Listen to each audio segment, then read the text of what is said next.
Welcome. It's time for Start Deliver webinar. Today we're talking how to scale customer success. I'm Johan Nilsson from Start Deliver. And today we have a really special guest. It's the global head of customer success at Intercom, calling in from Dublin, Max Klimmek. Yeah, calling in from Dublin, Johan. Thank you very much for having me. I'm really excited and delighted to be chatting with you today. Yeah, I heard you have this slush snow weather. In Stockholm, we Yeah, have really cold weather with a lot of snow. So yeah, Dublin's a weird one. Sometimes we get a bucket of snow, but mostly every year we get what I call slush. It's just like this. It's kind of snow, it's kind of rain, it's kind of ice, and it yeah, probably sticks for a few minutes and then just turns into this wet slush that yeah, your shoes always get mucky and wet, and your clothes get wet as well. So yeah, it's a weird yeah. Christmas, but the sun's coming out now, so I'm getting ready for summer. That's nice. Yeah, Yeah. we're getting lighter by the day here in the Nordics as well. So that's good for It's us. it's the best, isn't it? We have a saying in Ireland where everyone, whenever it starts getting a bit brighter in the evening, there's a saying that people will always say, "There's a grand old stretch in the evening now, isn't there?" Because it gets brighter Yeah, till later. So yeah, yeah, yeah, yeah. It's the same here in Stockholm. So I'm so grateful to have you on. We're going to go through a little bit about how to scale customer success. sure. But before going into that, tell us a little bit about you and your background. You're from Ireland, Yep. but you've been with Intercom for a while now. Mhm. But previously, what's your background? I know you've been at the SAP as well. Yeah, Um, absolutely. Yeah. So yeah, while my name looks a bit different, I'm definitely from Dublin. Was born and raised here. My dad is actually German, so I'm half German, all and right. that's where the name comes from. Yeah. When I talk to a lot of people, they think I'm Polish or German or something, but I'm actually Irish. Yeah. Um, and what's my background? Yeah. So I originally got into IT through college. Didn't do great in school. Ended up getting a computer science degree, but based off of my mum and dad's feedback, saying you should try this out because I was really big into video games back then. Went Yeah. through college and absolutely loved it. And after college, I actually, first of all, I actually tried to start a company selling T-shirts and like art. So that was a miserable failure, but it was a lot of fun, and it gave me a bit Yeah. of time to think about what I wanted to do. And then after that, I actually joined SAP. Yeah, so I got a job in SAP as a support engineer. They're working on their enterprise team, Yeah. which was a lot of fun. Yeah. A big kind of I would say what's that saying where you get thrown in the deep end, Yeah. going from like college where you're kind of writing some JavaScript code and you're kind of like playing around with some tools to like you are now talking to like MSNBC and their whole inter or SAP system has gone down. Oh. Yeah. Um, so it was a big drop in the water, and I spent 2.5 years, I think 2.5 years there. Yeah. Spent a lot of time, like spent a huge amount of time traveling while I was in SAP. Loved it. Yeah. Spent a lot of time in the States where I met some really great leaders and some great people and worked with some really great customers. And by the time I was leaving SAP, I think I was kind of like a team lead, I suppose, for Yeah. about 10 enterprise support engineers. So I kind of got that taste for leadership as well, like the actual hands-on leadership stuff there. But really loved it. It was such a good Yeah. company, such a Yeah. good experience, and I had such great memories, fond memories of the leaders and people I worked there with. Um, but during that time when I was in SAP, I really got the knack for, I really got the taste for consultative work. I think I've said this Yeah. before many times, where you're actually working with customers on like a long-term strategy. Yeah. And that's what I really enjoyed about the role that I did there, was actually working with customers on the long strategy, like the Yeah. year plan or the 2 years plan, and like trying to help them Yeah. towards that. Yeah. So that's what I What's kind an of like. average onboarding for an SAP? That's 12 months or something. Well, Yeah. I'll tell you, I don't know the exact timelines, but from what I could tell, it never ends. There's never an ending to Yeah, their onboarding. exactly. And my team would be called in, say, after sometimes they were like, oh, this implementation has taken a few years. And we were Yeah. coming in there to kind of fix things because it had gotten Yeah. broken. So what I heard was the rumors were like onboarding's never over with SAP, but I'm sure there's a timeline that's quite long, very Yeah. much longer than what we have at Intercom anyway. Yeah.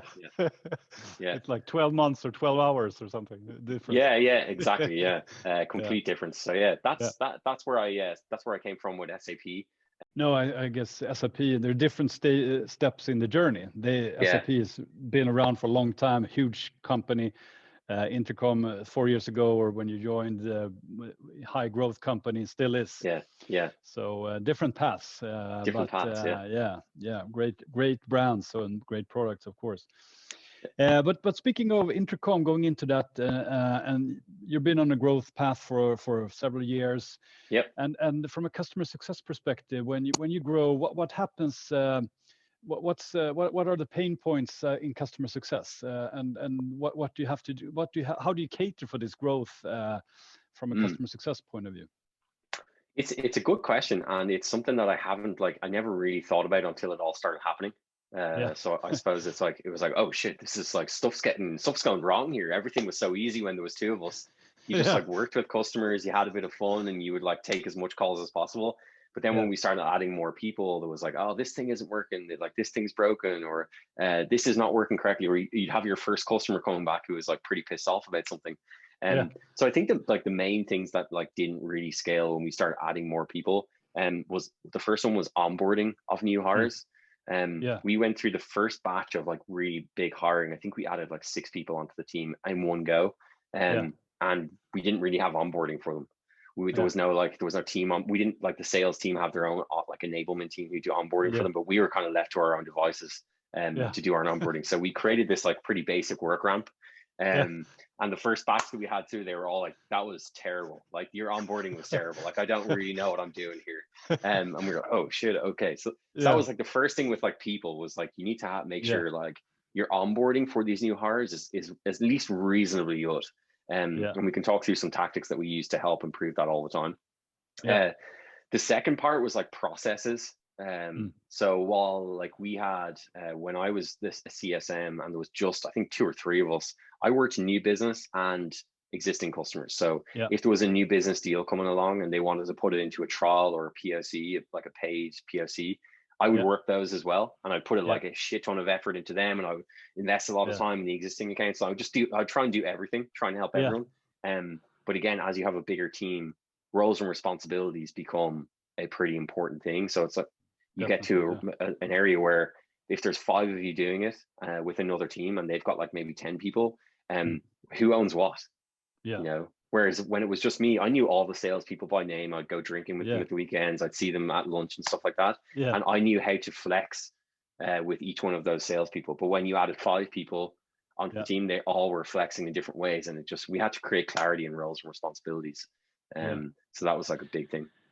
No, I think this, like to get this, one challenge I know a lot of teams have is that you, at the same time, you need these processes in place, but at the same time, you're hyper operational with customers coming at you from all over. You're onboarding, you're getting calls. So it's like, when do you stop to do the process, and when do you just try to manage? That, I think that's like a challenge for a lot of us. Absolutely. To improve, you have to stop a little bit and set the processes and get good onboarding and everything. But at the same time, you have all this stuff coming at you. So yeah, it's a weird one to manage, and it's a lot of fun for some people. But again, some people don't really enjoy that. I think one of the things that we did find like was about every quarter or every half, like 6 months, we would kind of take a bit of a deep breath and be like, okay, like what do we need to fix? What do we need to do? And we would we would start giving out projects to the team, because like, you know, people joining an early stage company, they're not there to just sit in a seat and do a job, but they want to be there to help and build and grow and be there for the journey. So when we had those like little things that were nagging, like onboarding or maybe like what technology should we use? How should this technology actually be used, like Salesforce? People in the team are happy to take that sort of stuff to work on it. So it's kind of like a divide and conquer thing. You might find some managers who are like, no, I need to do all of this stuff myself so the team can talk to the customers. But those early stage hires, they should really want to do this stuff and will probably enjoy it. So like every 6 weeks or so, you would like do a list of these are structural process things we need to fix. Every quarter, you split every quarter. Every quarter. So we would do it like quarter by quarter, or well, I think now we've started doing every 6 months to a year. And so again, that's another thing that changes is your like timelines. Like we were doing like maybe every 3 months, then every 6 months, then we're doing like 6 months and a year and quarters. Like it's you got to start thinking about further out, because when you start adding more people, like this year, say we're doubling the team, You have to have a framework in place before you add all those people at this size, because if you don't do that, things just get really messy. Yeah. Yeah. And when you have as the team becomes bigger, when you want to change a process or add a process, it's going to take longer time to get it into place as well. So you can't do it every quarter, because you won't even have implemented the previous quarter's improvements. Absolutely. Yeah. I'm a believer in process, but I'm not someone who enjoys developing them. So I like just the free flowing kind of world of like, just, I suppose, just like being dynamic. But I think as I'm getting more into the role of like managing the whole team, I'm realizing how important these processes, maybe not process, but maybe more frameworks. Like not trying to tell people exactly step by step what to do. I've never seen that work. That's the one thing that I've never seen work, is where like, if you don't do this step first, it won't work. Like, I think giving them like a framework of like, this is how we usually do it, and these are the stages you'd want to like bring a customer through, but like you can do each one at different times. And those, I think, have been more valuable than the stuff where we create and we're like, you have to go through this process, because it's never followed, no matter how much you train people on it. But in that case, I fully agree with that. But then it's more important to get the right people in, so you have the people that will figure things out. So have you worked a little bit about the profile? Who is a good candidate for a customer success role? Have you been doing any work on that? Yeah, like there's two sides that I've seen come through our door anyway, and there's like one side which I've really enjoyed working with and hiring for is people who have come from a sales background, who don't really like sales, but they like talking to customers. So they've got all the core skills of a salesperson, like doing very good discovery, having a bit of negotiation skills, because again, like while we are there to like help customers be successful, sometimes it takes a bit of negotiation to get them to do what you think is most valuable for them.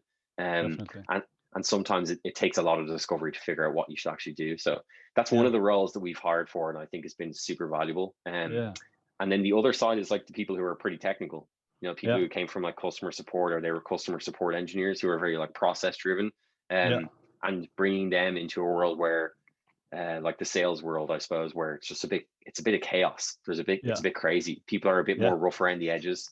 They'll be quicker to tell you something to your face, and customers get a bit more angry, I think, because you're on a call with them in some cases. But I think like working with those people has been super cool as well, because if they're excited about being on a call with a customer, the wealth of knowledge that they have potentially about your product or like the technical side of things is like an invaluable thing that no one else has, So no, that's really interesting. I think I have similar experience. I think it's really good to mix those two talents as well, if you can, as a team. I think they really complement each other for the customer as well, and you need both those parts to really succeed working with the customer. Absolutely. Yeah, and I think the other core skill that I've said before, I think on many other like talks, is just like being a self-starter, someone who just like looks for opportunities to drive value by themselves. And that is like a unique skill, and I think if you can find people like that, you should latch onto them, especially if they're really interested in your company. I think you can find those people, but if they're not really interested in your company, it might not work out anyway. But if you can find people who are really passionate about the company that you have, or the mission that you have as a company, and they're also a self-starter, like whatever role you really put them in that company, they're probably going to thrive, No, definitely. So, and that's still the type of people you look for at Intercom, self-starters that just, I think so, yeah. For me, anyway. Are aligned with the vision and like the product, and just get them into the company and put them in the specific role, and they will grow from there. Absolutely, yeah. And I think there's a lot of talk these days about diversity, which I completely agree with. But I think for me with a company, I think diversity will come after you've got someone who's actually interested in your company. Like there's no point in looking for diversity if they don't really give a shit about your company. They don't care about your product. Exactly. And I think that's something that I always like cling on to, is someone who's like really excited about being at the company, and who's like really excited about trying to just solve any problem that they can get their hands on. Exactly. That type of person can overcome any shortcomings in other areas, because they will just get that they have the ambition, and they want to do what's best for the company, and that's, I think, I fully agree. That's a Yeah, real and strength when you get a lot of those people going as well together. exactly. And the other thing I think is like if those people, let's say those people move off your team, Yeah, they're likely going to stay with the company. You know, yeah, they're going to stay with the company, maybe move into a role that's better suited for yeah, them, and which is not a loss for anyone. Like, you know, yeah. it's still a great move. So Have you seen any customer success moving into sales? By the way, the other way around, has that happened, or is that? I've heard of it. I've only seen people moving in from sales into my team. I've heard of Yeah, others moving the other way in different teams and different companies. yeah, I will say this: I think there's probably a couple of people on my team that would be amazing salespeople, yeah, that didn't work in sales before. So yeah, I'm always like asking the question like, hey, like what are you after, you know, yeah, long term? Because I think, yeah, the opportunity there in the sales side. If I think personally think if they could be really good at it and they kind of enjoy that side yeah, of the business, I think there's always like a great opportunity for someone to really yeah. succeed in that role. But I've never seen it happen. I've never seen No, it happen. So no, yeah, it's just interesting because I think when you've been working in customer success and really implementing and setting up for real how the Mhm. product should work, that knowledge, if you can bring that into the new business, talking to prospects, that's I think a lot of people that have that knowledge, if they put it into a sales, if they are put into a sales role, they can really achieve great results as well. But I don't see that as common as well. I agree Yeah, with your previous point there.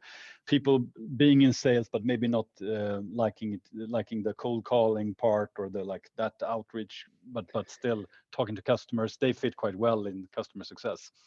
yes, But yeah. It's a really interesting one. I think it's something I was even entertained by back in the day when I was a CSM. I'm like looking yeah, at what we have is like they're like account managers. They're called relationship managers, but they yeah, do expansion and retention, so they kind of yeah, like work both sides. yeah, It's just a really interesting role. Like they spend their yeah, whole day like talking to customers and finding yeah, pain and trying to consult with them to get Intercom to solve those problems. yeah, And it seems like while they have like more leverage on their quota, you know, like yeah, that's one of the problems that people like say that they don't like about sales. For yeah. me, That's that was true. like when I Yeah, was thinking about it back in the day, I was like, this is like that would be really exciting, you know, you're coming down to the yeah, last wire. Yeah. But yeah, I never made the move or anything, but yeah. it was always an interesting role. But awesome. And I know, and I think this is also a part of scaling is these, as you grow, you have to start looking at different roles, different specializing the team somewhat. Yeah. What are your thoughts there? Have you been, and I think this is something that always evolves. You hit a plateau and then you need to do another thing and another thing. And where are you at that, in that? Yeah, so we're at our first inflection point with that. We had Yeah, probably actually no, maybe our second. We had our first inflection point where we kind of started segmenting the team out into business segments. yeah, So there we still had one role. So we had like yeah, CSMs. yeah. But within that role, we had people who worked on like small Ah, business, mid-market, and enterprise, yeah, which is pretty bog standard in the industry. yeah, Um, but what we've actually done when we really think about specializing this year, we're going to be spinning up two new roles. Which the first one is a customer onboarding team, cool. which will be again not a hugely innovative role or anything in the industry. But Yeah, we found that through a data analysis where we found like the CSMs currently in seat who manage onboardings, we're spending an inordinate amount of time doing yeah, those onboardings. And for a lot of the senior folk anyway, like it was quite a repetitive task for them. A lot of the yeah, onboarding was quite repetitive. Now the start where you're trying to discover pain and rediscover it and try and set out a plan, fair yeah, enough. That's like a very hard task. But the trainings and the configurations and those sort of things, they've done yeah, them thousands of times. And they were spending a lot of time doing it. So that's the first role we're going to create. The yeah. second role we're going to create is like a technical success manager or technical success engineer, someone who's Right. just like dedicated to an account Yeah, and to make sure that their developers are happy, yeah, essentially, and that everything is working in terms of the technical side of the house. yeah. So yeah. Cool. And the specializing with onboarding there is just to free up time for these more senior CSMs so they can spend that time with customers, developing customers. Is that Yeah, I the think so. Yeah, and I yeah, think it's not only for us. I think it's also for the customer, right? So, yeah, one thing that we noticed is like we have one team, but it's still quite a small team, I would say, relatively speaking. yeah. Um, but they're still doing onboardings in different ways between each other. You Oh, know, okay. Yeah. so if you're a customer and you come to us, if you get a certain CSM, you might get a different onboarding Ah, okay. completely. Yeah. Um, And what we were trying to think of is like, if we actually have a team dedicated to this, they can really like heavily invest time into figuring out what is the best process or best that's right. path to follow for onboarding. So Yeah. we think it will also be better for the customer, and we'll also be able to get through more onboardings in better time. So it could be like a win-win, both I think so. setting a really good experience for onboarding that's similar across the board, no matter indifferent of who you get as a person. Yeah. And then you also get to free up time for a little bit more senior CSMs, so they can spend their quality time talking to customers and doing the proactive work out there. Yeah. And making sure that they're just okay, the bigger ones. Yeah. Awesome. I think that's I see that we see that as well in many cases. And another role or sort of organization thing we see is that more and more people just set up teams looking after portfolio customers as well. Right. Okay. Maybe so like pods. having a technical CSM is part of the team, but you have someone that's like a more commercial part of the team. So that's something we see as well when specializing. That's super interesting. And so how do they then just manage a book of accounts, all three of them or all two of them? Yeah, all three, depending of course a little bit on the average contract value and how many customers you have, but having like a team, and of course if you have a team, you can probably expand the portfolio, or you need to probably, but you can of course then split the tasks a little bit, so you don't try to. So usually you have someone that's technically stronger, and you have someone maybe commercially stronger, and then they can divide the tasks between them, but still manage the whole portfolio. Yeah. I think that would work really well maybe in our MIA team, where we might be specializing into regions, where they just manage France, and there's like three of them that just do France. That's it. That's their job, Yeah. Interesting one. That's a huge undertaking. Yeah. Just take on France. Yeah. Awesome. And training. What we talked a little bit about onboarding in the beginning was a little bit not great. It was just jump in the deep end and get going. What have you been? Is there like Intercom way of doing customer success? I think you mentioned a little bit that you believe a lot in the people, and then they figure things out. But do you have some structure, some training you do if you start as a CSM at Intercom? Yeah. So I think the most important thing is to make clear is we have our onboarding at Intercom, which is like run by people ops, and they like do onboarding with like people. They introduce them to some of the founders tell them the story. And then we have like our CSM onboarding. Now we're in the sales org, and the sales org have a full sales enablement team who run their onboardings for them. But we've yet to kind of work with them to build out our onboarding, because we think it's still a bit of a niche area, a niche role that we want to keep developing out our own onboarding. And it means if we want to make changes to it based on feedback from the team, we can just get in there and make changes. We don't need to ask another team to do it. So that's like the first thing. So we have like kind of two onboardings for new hires. And when we think about it, like kind of like what's the objective for us with onboardings, I think like there's kind of two parts. The first part is like them getting to know the team. Like, why does this team exist at Intercom? So we have like a mission statement. We have a vision for the team. Where do you fit in the company? Where does our strategy fit within the global strategy of the business, within the sales organization? And then also meeting the team with like, today it's virtual. So how do you meet the team? So we've actually started doing, I don't know if you've heard of Loom. You can record your face. So we're getting everyone on the team to record Loom videos of themselves, kind of describing their background and like where they come from and a bit of personal information about themselves. So we're adding that in as a taste, but that used to be a piece of, hey, you need to go and have a coffee with these like 10 people. But what we did originally was we built out like what's called we use a tool called WorkRamp, which for anyone out there, if they're trying to do onboarding, it's fantastic. It really is fantastic. It's so simple to use, but it's really effective.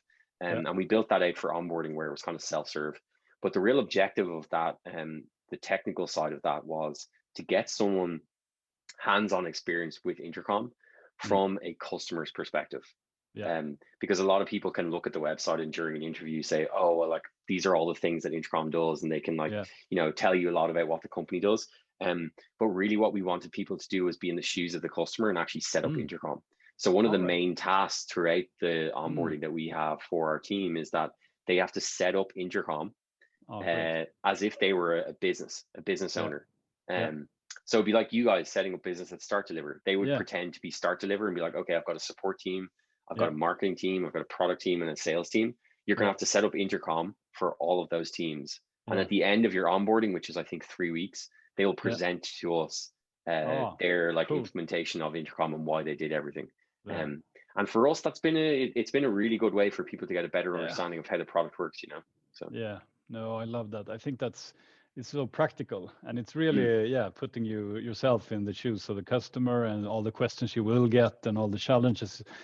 And having done it by yourself, you will have, even on your first day talking to a customer, you can reference that, right? mm, Yeah, I know exactly. exactly. This is how you do. Yeah, that's, you have to think of that. So it's like really, I think it's a very good way. I've done similar things as well, and I think Great. yeah, you should not. I think you should not. Sometimes you want to push the onboarding to get the person out in the facing the customer as fast as possible, Yeah. but that kind of like to have them go through a proper like product training, Hmm. I think is such an important part of getting.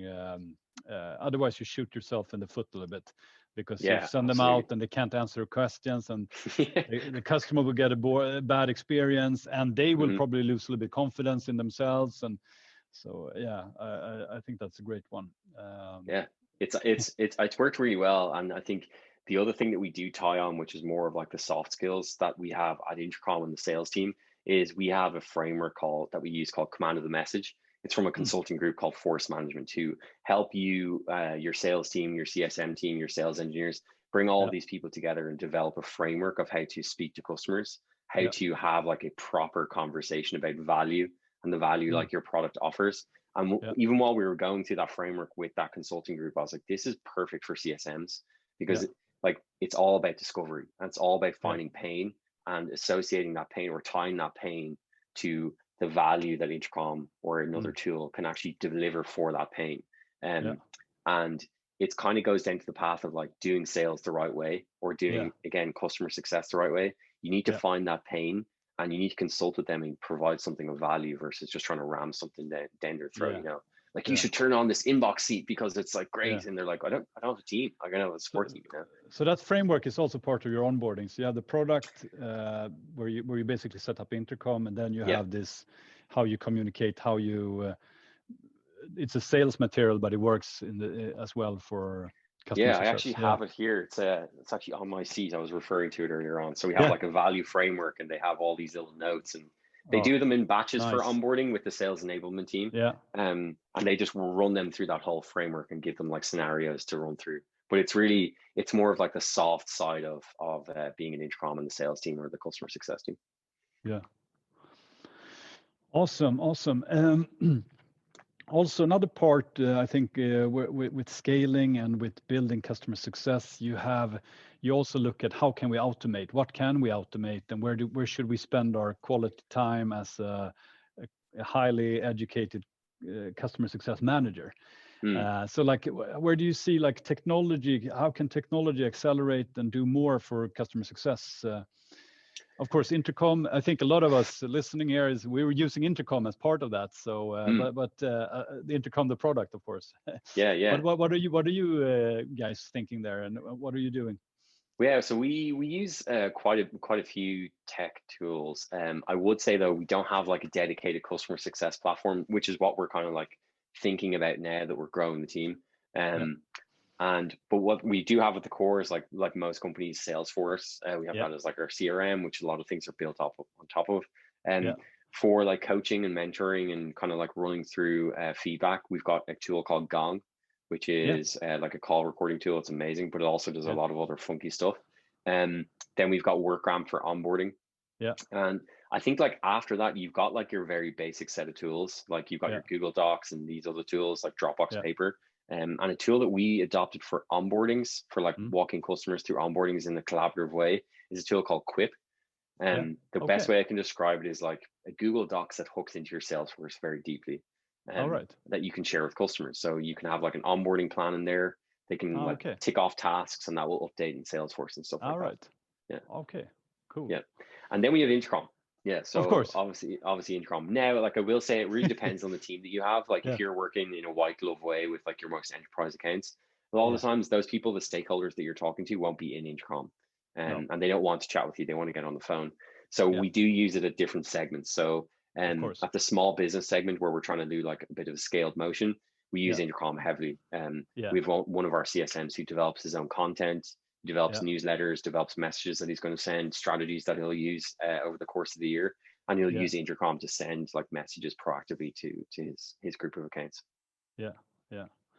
No, but I think you have to, of course. I think automations. I mean, there's of course a lot of possibilities there, but you need to find the right time for them. And I think So one thing is to have different approach depending on the size of the customer or maybe more the profile of the customer. Who are they? Are they like very much working in the product? Then they might appreciate just chatting and talking, but if they're bigger and there are more people in the you have to talk to, probably you need to have meetings and in-person contact and so on to make a difference. But no, and I think as both of us are in customer success, I think that area is going to be more and more important as well. I think absolutely. I think you guys have said that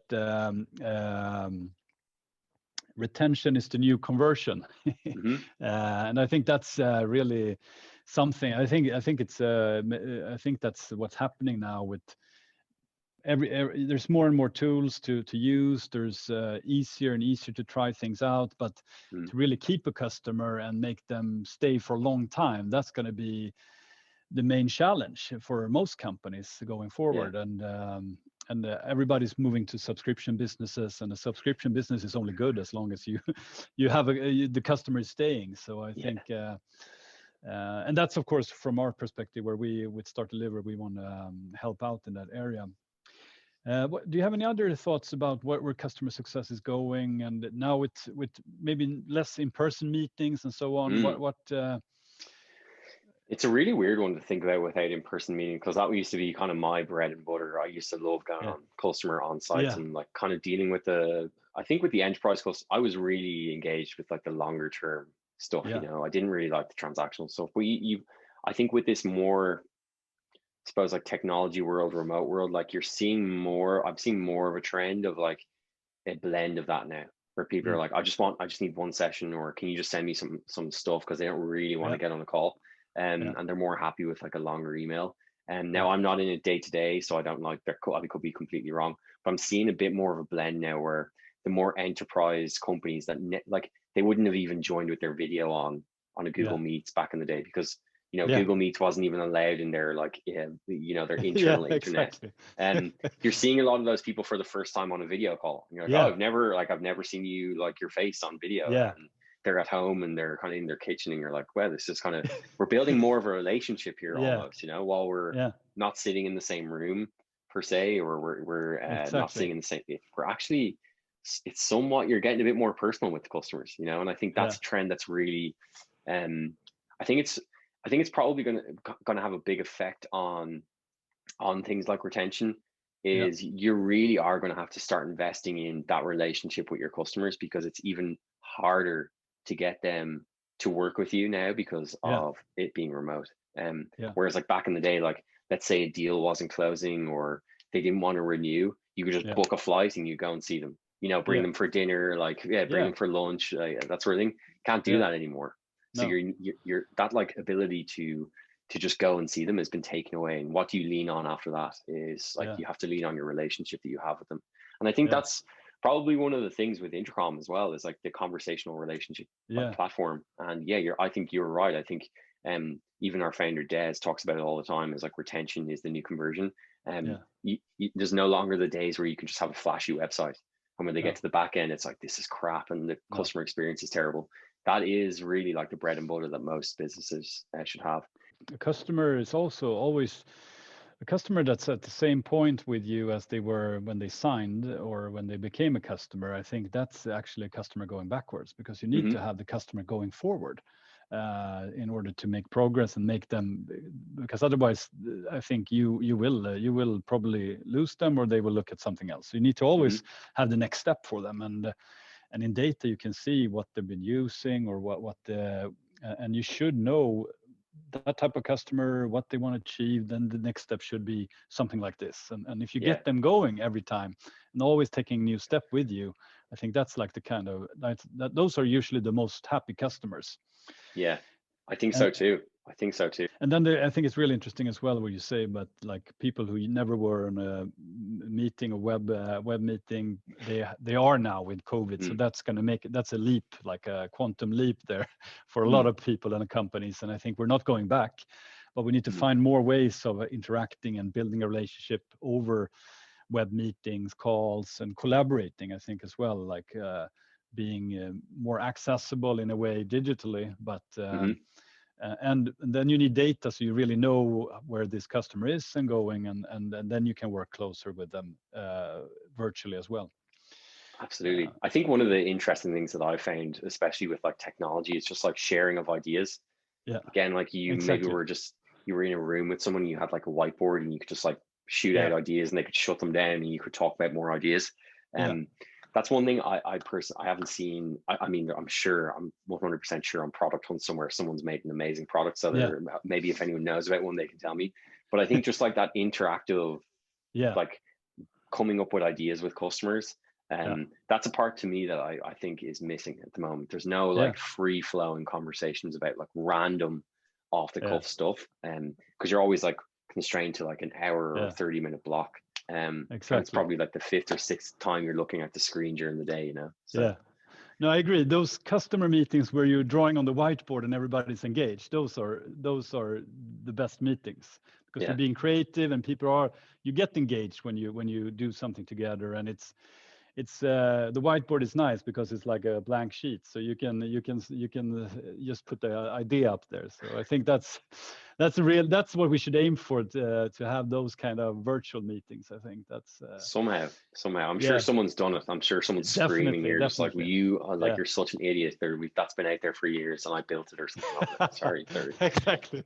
We will get that in the comments later. So cool. But yeah, great. I think that was a great note to end this call. Time has flown away here, and I want to thank you a lot, Max, for being on the call. It was great talking to you, getting some insights from Intercom. And can people reach you if they want to ask questions and talk to you? Absolutely, yeah. So I have one of the biggest claims to fame in Intercom is I have max@intercom.com. Ooh, so if you want to reach me, just send me an email or just reach out to me on LinkedIn. I'll be happy to answer any questions.